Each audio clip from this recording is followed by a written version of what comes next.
जय माँ जय गुरुदेव दोस्तों। दोस्तों हमने पिछले वीडियो में बात की थी कि ज़्यादा पूजा पाठ करने से लोग परेशान क्यों होते हैं। क्योंकि ज़्यादातर घरों में शास्त्र सम्मत जो देवताओं के चित्र आप लगाते हैं वो नहीं होते। आज हम उसी कड़ी को आगे बढ़ाते हुए बात करेंगे भगवान शंकर और माँ पार्वती के चित्र की लिए। दोस्तों, क्या आपको पता है भगवान शंकर और माँ पार्वती के जो चित्र हैं वो शास्त्र के अनुरूप होने चाहिए। शास्त्र में उनके लिए प्रमाण दिए गए हैं। ये सिद्धियां देने वाले हैं। स्कंद पुराण, शिव पुराण और वास्तुशास्त्र के अनेक ग्रंथों में इनका वर्णन अपने को देखने को मिलता है।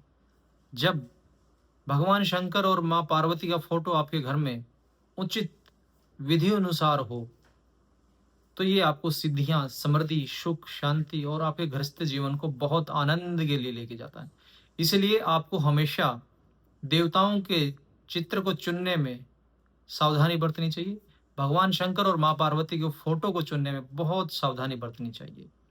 क्योंकि भगवान शंकर एक अच्छा दाम्पत्य जीवन देने के लिए जाने जाते हैं। जिस तरह महिलाएं अच्छे पति की कामना के लिए भगवान शंकर की पूजा करती हैं, वहीं विवाह के बाद अच्छे जीवन, वैवाहिक जीवन की खुशी के लिए एवं दाम्पत्य जीवन को आनंद से जीने के लिए माँ गौरी या माँ पार्वती की पूजा करती हैं। तो दोनों ही बहुत महत्वपूर्ण है और हिंदू धर्म को मानने वाले प्रत्येक भारतीय परिवार में ये शिव परिवार आपको देखने को घरों में मिलेगा। लेकिन ये प्रमाण और शास्त्र संगत हो तो ये आपके लिए सिद्धि कारक रहेगा। तो आइए जानते हैं कि किस प्रकार से शास्त्र में नियम दिए गए हैं कि हमारे घर में, अपने घरों में भगवान शंकर का फोटो कैसा हो। सबसे पहले आपको एक बात का ध्यान रखना होगा। अगर भगवान शंकर बैठे हुए हैं तो माँ पार्वती भी उनके साथ ही बैठी हुई होंगी। हमेशा फोटो में माँ पार्वती भगवान शंकर के लेफ्ट साइड में बैठी हुई होंगी और अगर भगवान शंकर खड़े हैं तो माँ पार्वती भी उनके साथ लेफ्ट साइड में खड़ी होंगी। ऐसा नहीं हो सकता कि एक फोटो में भगवान शंकर खड़े हैं और माँ पार्वती बैठी हैं, या भगवान शंकर बैठे हैं और माँ पार्वती खड़ी हैं। अगर दो ये एक साथ ही होंगे, या तो बैठे होंगे या दोनों खड़े ही होंगे। नंबर दो, दोनों के चेहरे सौम्य मुद्रा में होंगे। माँ पार्वती और भगवान शंकर दोनों ही मुस्कुराहट होंगी दोनों के चेहरे पर, तभी ये आपके लिए फलित होंगे। नंबर तीन, भगवान शंकर जब बैठे हुए हों तो उनका लेफ्ट पैर मुड़ा होगा और राइट पैर नीचे, आसन से नीचे लंबा होगा, फैला होगा। और माँ पार्वती का राइट पैर मुड़ा होगा और उनका लेफ्ट पैर नीचे की तरफ फैला हुआ होगा। ये विशेष ध्यान देने वाली बात है। इनकी मुद्राओं को विशेष से ध्यान देना होगा। चित्र में सबसे महत्वपूर्ण बात क्या है कि माँ पार्वती की जो ऊंचाई है फोटो में वो कितनी हो।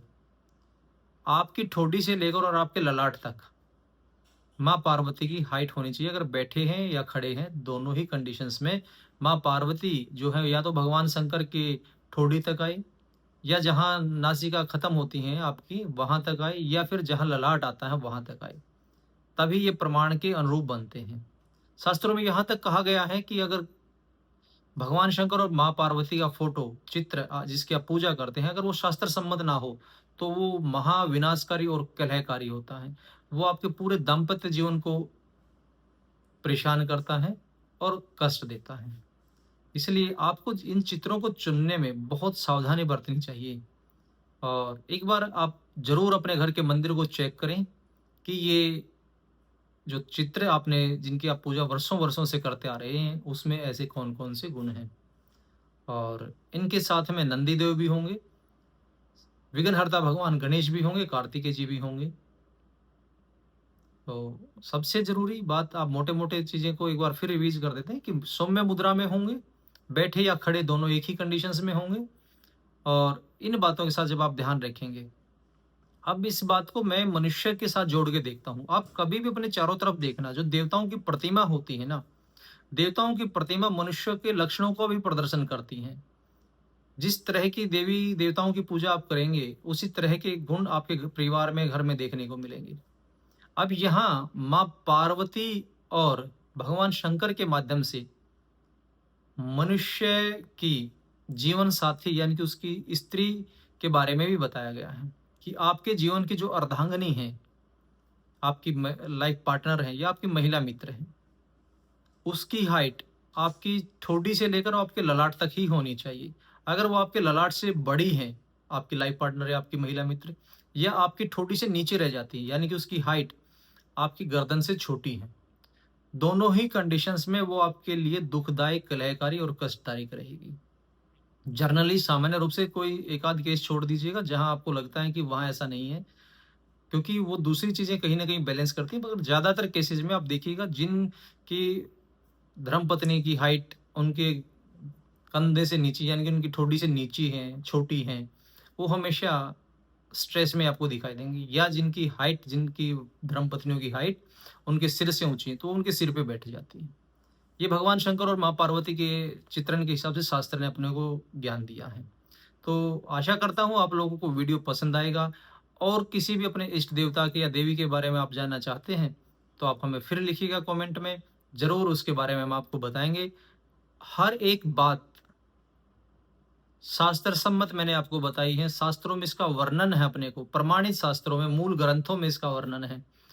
जब भी आप बात करेंगे, हम बात करेंगे, आपसे बात करेंगे, तो प्रमाण के साथ ही बात करें। मैं बार बार अपने वीडियो में कहता हूं कि हम हर बात प्रमाण के साथ कहेंगे, हवा में उठाकर बात नहीं कहेंगे। तो फिर मिलते हैं किसी और महत्वपूर्ण जानकारी के साथ। आगे जब भी आप अपने बच्चों की शादी के लिए, उनके लिए लड़की देखने जाएं, या आप अपने लाइफ पार्टनर को देख रहे हैं, तो उसमें ये गुण जरूर देखें कि उसकी हाइट कैसी है। तो मिलते हैं फिर किसी और महत्वपूर्ण जानकारी के साथ, तब तक के लिए नमस्कार। जय मां, जय गुरुदेव।